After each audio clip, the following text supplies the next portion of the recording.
Actually, people get confused with the organic and natural farming. And that is not what is happening in India. More than 50 countries are adopting this natural farming. And the first one who will started, this one is a Japan. So they are totally on natural farming.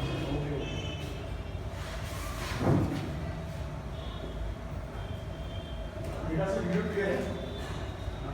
अब वो अंदर से video बनाएंगे। मुझे ज़्यादा होने के भाई कंफ्यूजन है। सेशन चेंज नहीं करना चाहते ना? भरी हुई क्लास में पानी नहीं बस। अरे भाई ये बता रहे हैं। अब भाई ये वीडियो कर यार सब भूखे मत बन गए।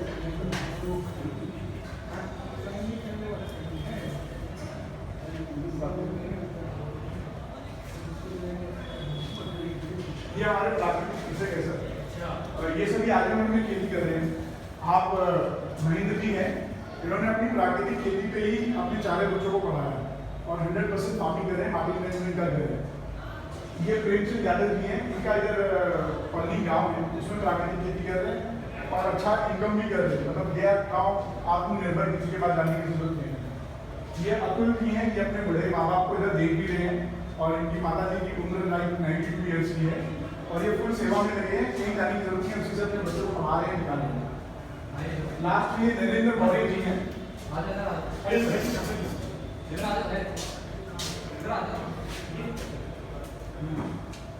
ये नरेंद्र मौर्य हैं, ये is like a very innovative and technique person. मैं इनकी वीडियो दिखाऊंगा। इन्होंने क्या किया, अपने घर में गैस भी यूज नहीं करते, बर्दाश्त चलाते नहीं और उसी गैस से इंजन भी चलाते हैं, इलेक्ट्रिसिटी प्रोड्यूस भी करते हैं और उसी से जीवामृत और घन जीवामृत biogas, right. From the biogas is generating the electricity, उसी से पंप चला के टूबेल चलाएंगे और जब वो यूज नहीं कर रहे तो घर का गैस चलाते हैं और उसका जो वेस्ट बनता है उसे खाद बनाते हैं। तो पहली वीडियो मिनी को देख लेते हैं। आइए सर आगे बैठिए। और ये 3 लेयर फार्मिंग कर रहे हैं इसको।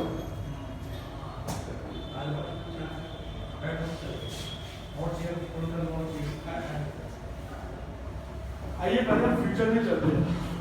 एक ये मूवी है जो शायद आई ओपनिंग मूवी है, वर्किंग है। हम चाहते क्या है, हम बॉर्डर्स को प्रोटेक्ट कर रहे हैं, अपने आप को प्रोटेक्ट कर रहे हैं, लेकिन मैं किसी बॉर्डर और किसी देश को या किसी जात या किसी धर्म को नहीं प्रोटेक्ट कर रहा हूँ। मैं इसके हक को प्रोटेक्ट करने की कोशिश कर रहा हूँ। क्यों? क्योंकि अगर हम 750 साल में हम अपने देश में क्या करने वाले हैं या हम लोग अपने साथ क्या करने वाले हैं, तो उसको जरा समझने की कोशिश करते हैं। वीडियो स्टार्ट की बहुत अच्छी वीडियो है। हम किस तरीके से अपने मदर अर्थ को खत्म करने में लगे हैं और अपने हाथों से इसका गला घोट रहे हैं, उस पर थोड़ा फोकस करते हैं।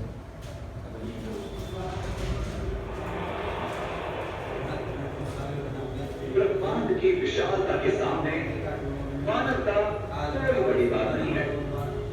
हम यहाँ इसलिए नहीं है कि हमारा हुनर दिखाना, हम तो बस हैं। अगर गणित संबंधी भविष्यवाणियां सही होती है तो हमारे पास केवल 760 साल बचे हैं। हमारे विलुप्त होने की वजह क्या हो? अगर हम ये जानते हो कि हमारा वजूद कब खत्म होने वाला है तो हम क्या करेंगे? और क्या हम इस परिस्थिति को टाल सकते हैं? आप देख रहे हैं क्या हो अगर, और ये है क्या हो अगर हम मानवता के अंत होने का तय वक्त जानते हो। 1993 में ये जानते हुए कि मानवता का इस ग्रह पर वक्त सीमित है, अंतरिक्ष वैज्ञानिक जे रिचर्ड हॉट ने केवल आंकड़ों के आधार पर एक दहला देने वाली भविष्यवाणी की। दरअसल उन्होंने यह नतीजा निकाला कि साल 2779 के पहले मानव जाति के खत्म हो जाने की संभावना 50% है। इसका मतलब ये हुआ कि हमारे पास हमारे आखिरी इंतजामों के लिए 760 सालों का वक्त है और इसके बाद शायद हम पृथ्वी को एक नई तरह के जीवन के हाथों सौंप जाएंगे या इसे अकेला छोड़ देंगे। हमारे साथ बने रहें और हम आपको ले चलेंगे मानवता के कल की एक सैर पर। 2029 9994 अपोफिस पृथ्वी की ओर बढ़ रहा है। टकराव की संभावना पर शोध जारी है। 13 अप्रैल 2029 को पृथ्वी के पास का एस्टेरॉइड अपोफिस हमारे ग्रह से 31,000 किलोमीटर की दूरी से गुजरेगा।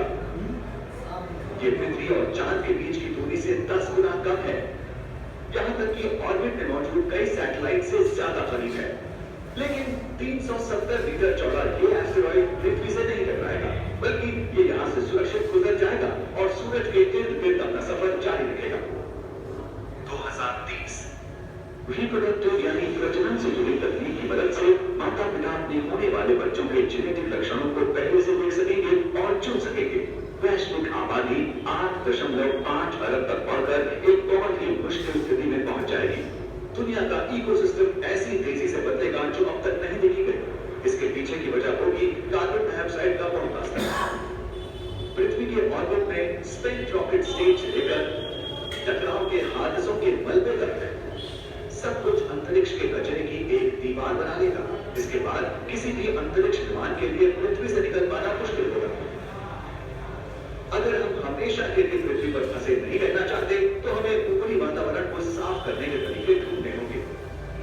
अगर मानव जाति अंतरिक्ष के कचरे की इस समस्या का समाधान निकाल पाती है तो हम चांद पर बेस बनाने की शुरुआत करेंगे और यहाँ से वो दौर शुरू होगा जिसमें इंसान पृथ्वी के बाहर रहने लगेंगे। 2045 पृथ्वी पर औसत वैश्विक तापमान में 1.5 डिग्री की बढ़त आएगी, जो कि सुरक्षित सीमा से बाहर होगा। अगर इंसान पूरी तरह से साफ ऊर्जा के साधनों पर भी आ जाए तो भी तबाही जैसे हालात होंगे और ग्लोबल वार्मिंग को रोक पाना मुश्किल होगा। बढ़े हुए वैश्विक तापमान के चलते ग्रेट बैरियर रीफ अपने 90% बूंदों यानी कोरल्स को खो देगी। अमेज़न जंगल आग लगने और पेड़ों की कटाई के चलते बर्बाद हो जाएंगे। दशकों की बचाव की कोशिशों के बावजूद कम से कम 10 लाख जंगली प्रजातियां विलुप्त होने लगेंगी। यहां से पृथ्वी के इतिहास के अगले सामूहिक विनाश की शुरुआत होगी। हालांकि इस बार इसकी वजह होंगे इंसान। 2056 पृथ्वी की आबादी बढ़कर 10 अरब लोगों तक पहुंच जाएगी। पृथ्वी इतनी गर्म हो जाएगी जितनी पिछले 30 लाख सालों में कभी नहीं हुई। बेहद खराब मौसम पूरी दुनिया में बर्बाद दिखाएगा। अफ्रीका, मध्य पूर्व और दक्षिण पूर्व एशिया बाढ़, सूखे और हरिकेन तूफानों की सबसे बुरी मार झेलेंगे। हमारे ग्रह के कुछ हिस्से रहने लायक नहीं रहेंगे, जिससे 14 करोड़ लोगों के पास दूसरी जगहों पर शरण लेने के अलावा कोई चारा नहीं बचेगा। 2080 बायोटेक्नोलॉजी के प्लांट्स यानी अंतरोप आम लोगों की पहुंच में होंगे, जिससे इंसान जैविक स्तर पर तकनीक के करीब जा रहे होंगे। कभी फेल न होने वाले आर्टिफिशियल यानी कृत्रिम अंग, सिंथेटिक खून और नैनो स्केल ब्रेन इंटरफेस एक नई हकीकत बन जाएंगे। 2099 समुद्र स्तर में 6 मीटर की बढ़त से करोड़ों लोगों को अपने घर छोड़ने पड़ेंगे। तटीय इलाकों से बड़े स्तर पर लोगों को निकाले जाने और दोबारा बसाने के काम की जरूरत होगी। इस प्रक्रिया में हमें खरबों डॉलर का खर्च उठाना होगा। गिरते हुए प्रजनन दर और पर्यावरण की बिगड़ी हालत से होने वाली मौतों के चलते पृथ्वी की आबादी 11 अरब लोगों पर आकर रुक जाएगी।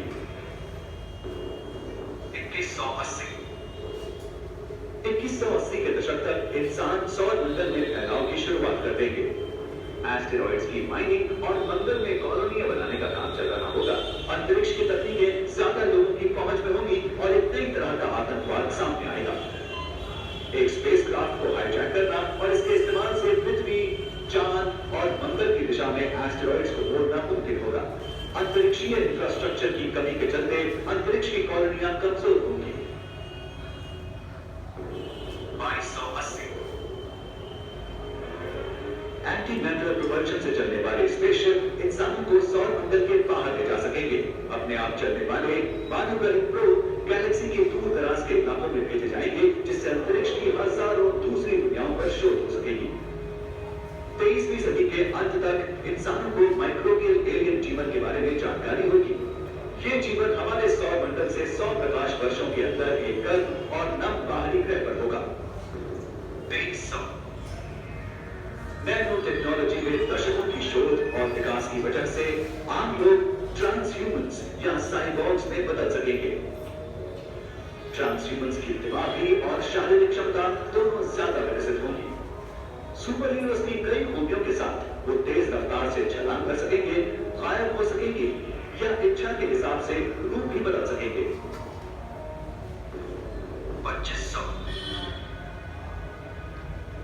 मानवता काउंट शेयर स्केल पर एक टाइप 0 सभ्यता से टाइप 1 सभ्यता बन जाएगी।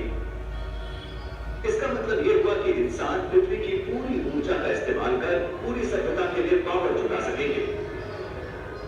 वो मौसम और वैश्विक जलवायु को कंट्रोल कर सकेंगे, भूकंप की दिशाएं बदल सकेंगे और समुद्र के अंदर शहर बना सकेंगे। अगला कदम होगा सूरज की ऊर्जा का पूरी तरह से इस्तेमाल कर पाना। इंसान अंतरिक्ष में एक टाइसन स्फीयर जैसे विशाल ढांचे बना सकेंगे या शायद सूरज का कुछ भाग एक ब्लैक होल तक भी पहुंचा सकेंगे। 2789 इससे पहले हुई चीजों के चलते किसी न किसी वजह से मानवता पूरी तरह से पृथ्वी से गायब हो जाएगी। शायद हम अपनी बनाई किसी अंतरिक्ष कॉलोनी में रहने चले जाएं, या शायद वो हम हो ही ना बल्कि बायोटेक्नोलॉजी से बनी एक प्रजाति हो। जाहिर है ये एक मोटा अनुमान है जो आंकड़ों और गणित के मॉडल्स के आधार पर बनाया गया है। अगर आप इस बात को लेकर परेशान हैं कि मानव जान विलुप्त होने वाली है, तो याद रखें कि ये सच होने की संभावना केवल 50% ही है। वैज्ञानिकों ने हमारे विलुप्त होने की तारीख का अंदाजा ठीक उसी फॉर्मूले की मदद से लगाया है जिससे मार्केट के जानकार ये अंदाजा लगाते हैं कि आप ऑनलाइन किस प्रोडक्ट पर क्लिक करेंगे या आप किसके लिए वोट करेंगे। ये संभावनाओं के आधार पर है, गारंटी पर नहीं। इसके अलावा दूसरे आंकड़े हमें बताते हैं कि हम 760 साल बाद नहीं बल्कि 10,000 सालों के बाद विलुप्त होंगे। ऐसी सूरत में हम इतने लंबे वक्त तक बने रहेंगे कि पृथ्वी के ध्रुवों को साल 3500 में आपस में बदलते हुए और कंप्यूटरों को साल 4000 के बाद इनकी सबसे ज्यादा क्षमता भी देख सके। लेकिन ये सब कुछ पहले से जानना हमारे जीने के तरीके को कैसे बदल सकता है। अगर हमें 100% यकीन के साथ अपने अंत की तारीख का पता हो तो शायद हम अपने पर्यावरण और अपने शरीर की फिक्र करना छोड़ देंगे। शायद हम ऐसी बुरी आदतों पर ध्यान देने लगेंगे जिससे हमें बस कुछ वक्त की खुशी मिलती हो। हमारा समाज और ज्यादा हिंसक, खुद को नुकसान करने वाला और जंग के लिए हमेशा तैयार रहने वाला बन सकता है। या हम साथ मिलकर पृथ्वी से निकलने की कोशिश कर सकते हैं। हम अपने सौरमंडल से बाहर बसने के लिए नई जगहें ढूंढ सकते हैं। हम ऐसी नई कॉलोनियां बना सकते हैं जिनमें इंसानों की आबादी हमेशा रह सके। फिर किसी कॉस्मिक ताकत के चलते पृथ्वी के पूरी तरह तबाह हो जाने की स्थिति में भी इंसानों का वजूद बना रहेगा। ये तब तक बना रह सकता है जब तक खुद ब्रह्मांड ही ना खत्म हो जाए। लेकिन इस पर चर्चा के लिए देखते रहे क्या होगा। अभी हमने देखा ब्रह्मांड को हम अपने ही लेवल पे कैसे खत्म कर रहे हैं। अब हम बोलेंगे भैया तो ब्रह्मांड के आप तो छोटे से हिस्से हमारा क्या रोल है। तो कई लोग सोचेंगे हमारे को मेडिकल फैसिलिटीज है, हमारे पास पैसा है। तो आइए एक वीडियो और देखते हैं कि व्यक्तिगत फर्क क्या होता है। हम अपने लिए देखिए कि हमारे साथ क्या होता है।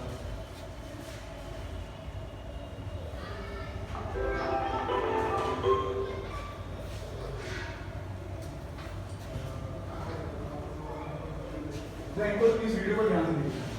Sonali Bendre cancer, Irfan Khan cancer, Manisha Koirala cancer, Yuvraj Singh cancer, Anurag Basu cancer, Mumtaz cancer, Tahira Kashyap, Ayushmann Khurrana की पत्नी cancer, Rakesh Roshan cancer, Lisa Ray cancer, Rajesh Khanna cancer, Vinod Khanna cancer, Nargis cancer, Feroz Khan cancer, Tom Alter cancer.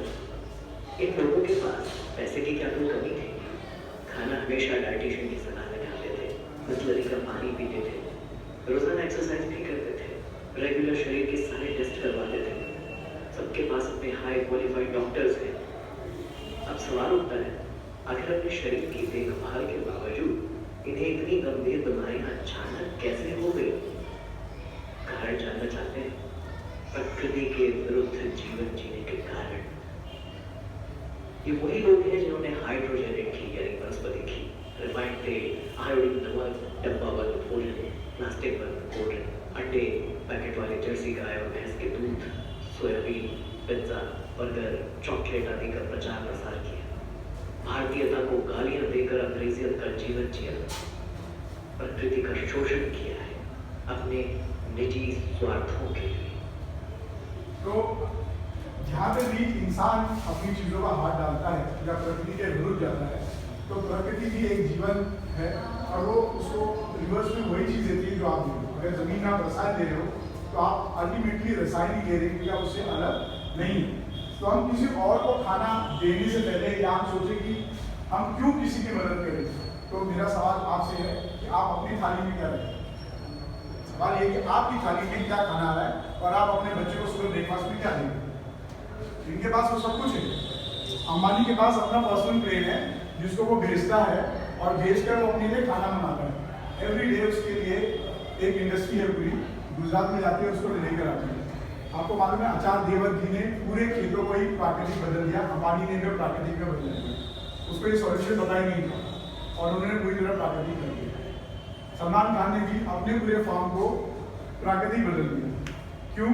क्योंकि उसको समझ में आ गया कि वो पैक नहीं करता। अगर आपने कभी अब आज की डेट में अगर आप डालेंगे, जैसे कि हम जो है ना नेचुरल यूज करते हैं, वो कच्चा खाना खाते हैं, पालक के पत्ते, लेट्यूस और ये ब्रोकली जो नेचुरली बिना पकाए बिना कुक के खा सके। क्यों? और वो भी केमिकल फ्री, क्योंकि उनको पता चल गया कि हम कितना भी रख लें, जब तक हम नेचुरल नेचर के साथ नहीं रहेंगे तब तक कोई समस्या सॉल्व नहीं होगी। आइए अब देखते हैं इसका सॉल्यूशन क्या है ना, क्योंकि ज़्यादा टाइम नहीं है मेरे ख्याल से। आप लोग वैसे ही बहुत लेट हुए, तो हम लोग डायरेक्ट समस्या के समाधान पे आते हैं।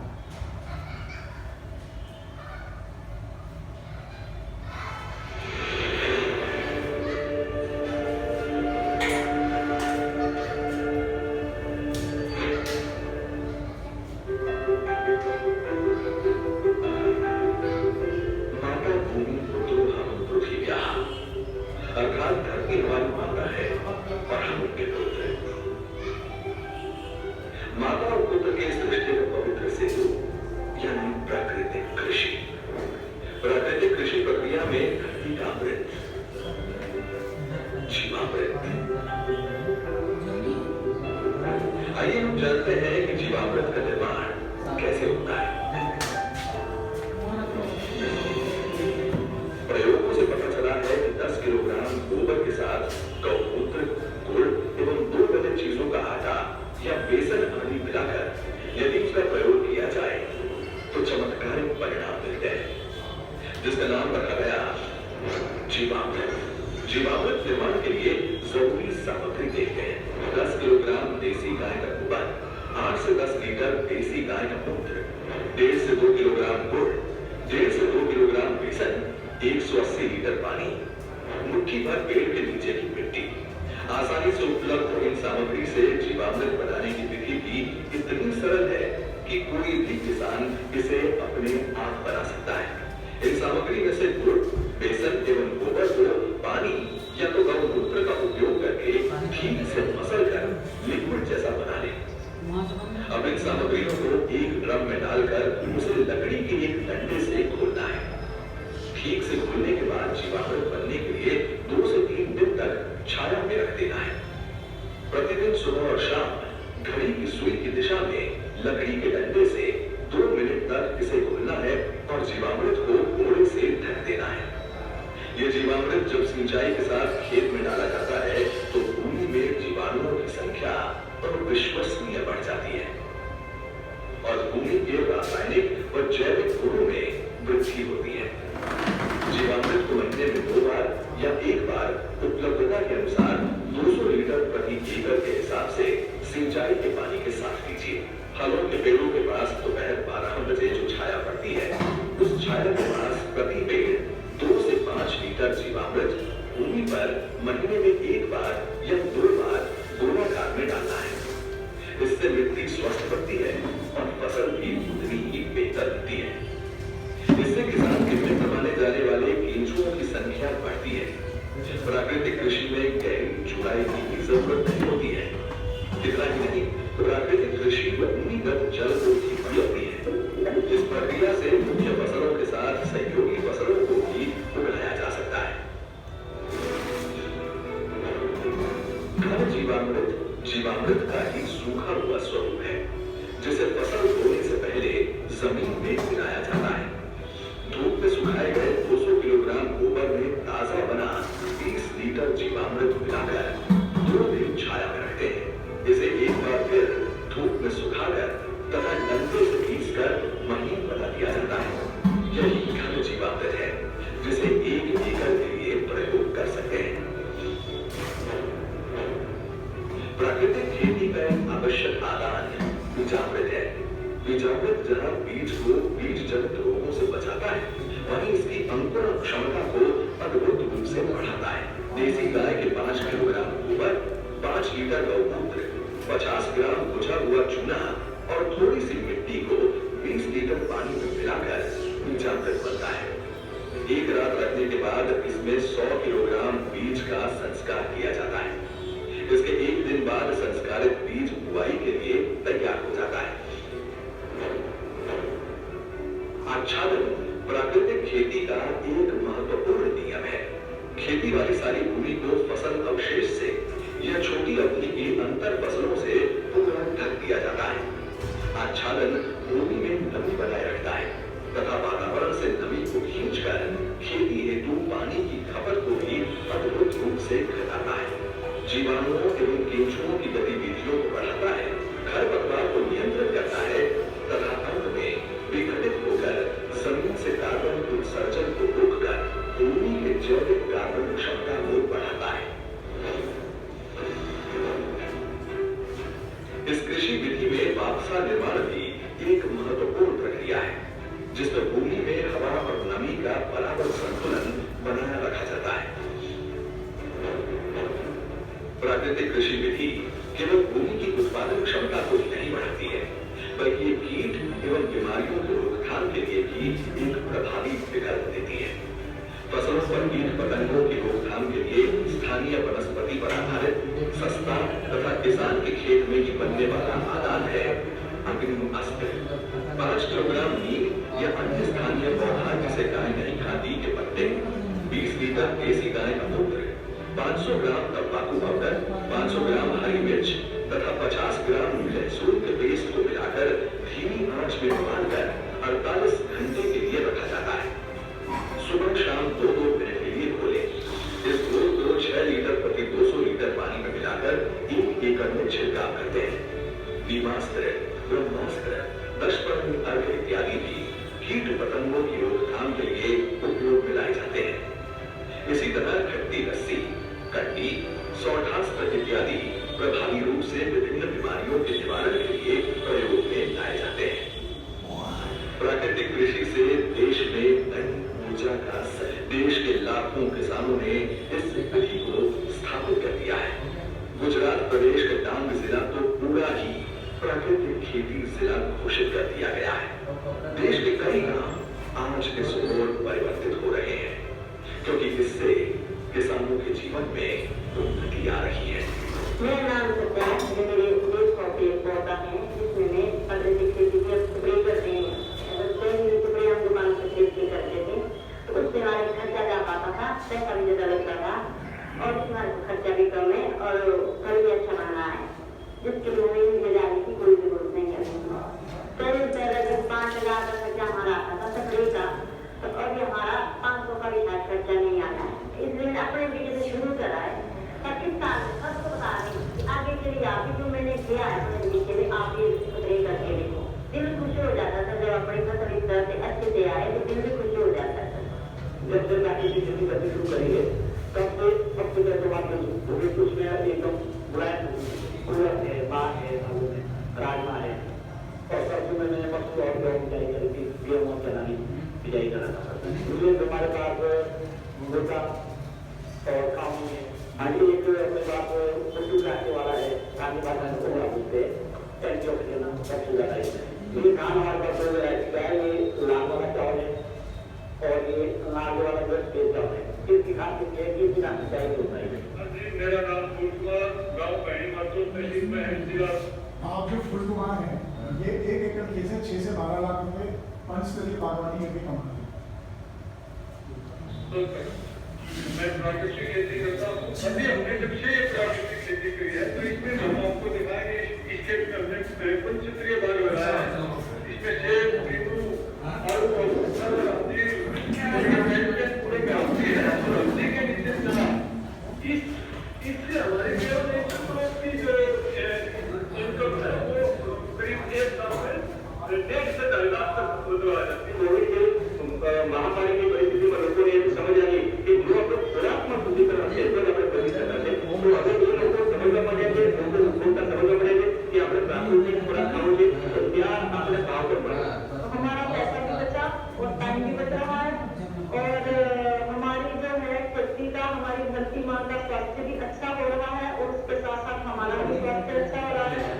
यही तो है आत्मनिर्भर किसान जो ला रहे हैं गांव-गांव में समृद्धि और बना रही है आत्मनिर्भर भारत।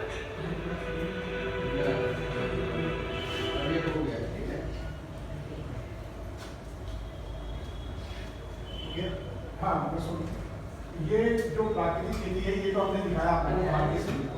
आज हम 250 की सारी खेती करते हैं, तो इसके उत्पाद हम लोग जल्दी यहाँ पे एक आउटलेट खोल देंगे, क्योंकि अभी जो हमारे किसान हैं वो उत्पाद जो लाते हैं वो अपनी गाड़ी से बेचते निकल जाते हैं। तो विश्व भारत के अंदर इस वक्त हमारे पास आलू है, इस वक्त हमारे पास में धनिया है, मीठी है, प्याज है, ये सारे किसान अलग अलग तरीके से बेचते हैं, इनका सामान बिक जाता है, ये लाते हैं और जिनको मालूम हो बिक जाते हैं, इसीलिए आप लोगों तक वो मैसेज नहीं जाता है, क्योंकि घर से निकलने से पहले वो। तो अब हमने एक नया तरीका निकाला कि हम उसको गाड़ी पर रखेंगे आलू को और उसको विश्व में एक बार चक्कर लगाएंगे, तब उसके बाद हम उसको जिनको देना उनको देंगे, लेकिन वो पहले से हो। तो अगर किसी को खाना हो तो उसके लिए भी उत्पाद है, अगर उसको खेती करनी हो यानी किचन गार्डन या रूफटॉप फार्मिंग करनी है तो वो भी हम उसको मदद कर सकते हैं। तो इस तरीके की चीज़ें हम यहाँ पे निःशुल्क कर रहे हैं। तो अगर ट्रेनिंग चाहिए, आपके बच्चों को ट्रेनिंग देना चाहे तो वो भी मुफ्त है। हमारी संस्था क्या करेगी उसके बारे में थोड़ा सा वीडियो है वो देख लेते हैं।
ये है सर विश्व भारत का बना,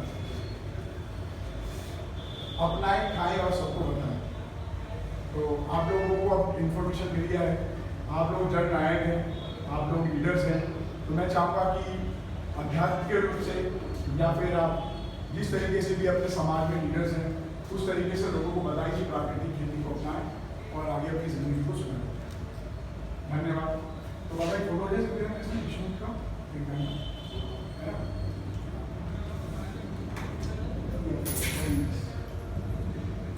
आइए सर एक फोटो मैं आओ इसके बैनर में लग जाए कहीं पर डिस्प्ले में बात है बोर्ड बना डालेंगे, बोर्ड इधर ही बोर्ड करो।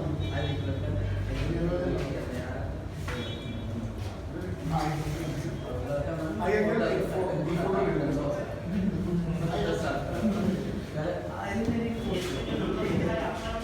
हाँ ये मेरे घर ये मैं आपको दे दूँ, ये तो आपकी फ्री लगेगा ना। अच्छा मेरे साथ देंगे, मेरी फोटो आप मेरे को ना व्हाट्सएप करेंगे, सारी डिटेल्स आपके पास आ जाएगी, यूट्यूब लिंक, फेसबुक, इवन सारे रजिस्ट्रेशन आपसे फोटो ले लेंगे। सही सर, आपका बच्चे नहीं कराए स्वामी साहब अब कैसे करें भाई, कैसे अब कैसे करा जाए उसका और उन्होंने संन्यास ले लिया और एकदम बस और ये डेढ़ घंटे का प्रोजेक्ट उससे हम लोग डेढ़ घंटे नमाज पढ़ते हैं। नमाज की बड़ी इच्छा है कि उसमें लोगों को जोड़ा जाए सदस्य जो लोग जिनके माँ बाप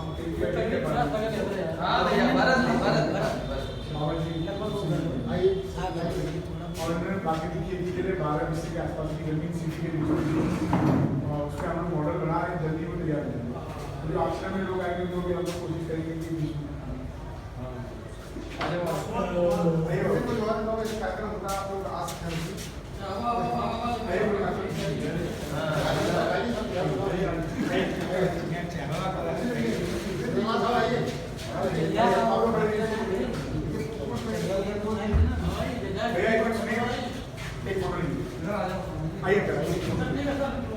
आइए आइए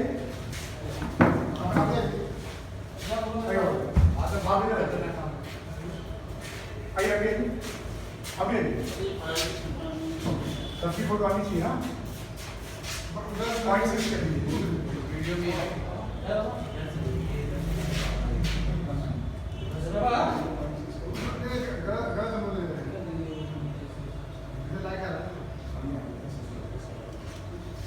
उधर से लाइट आ रहा है हम उधर से पास से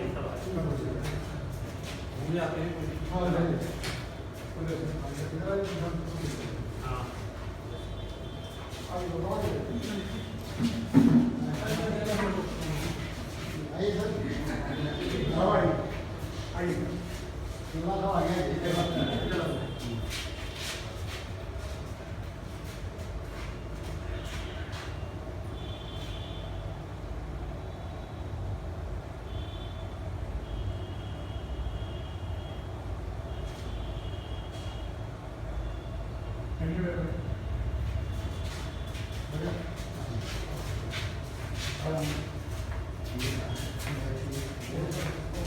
हाँ रिपोर्ट में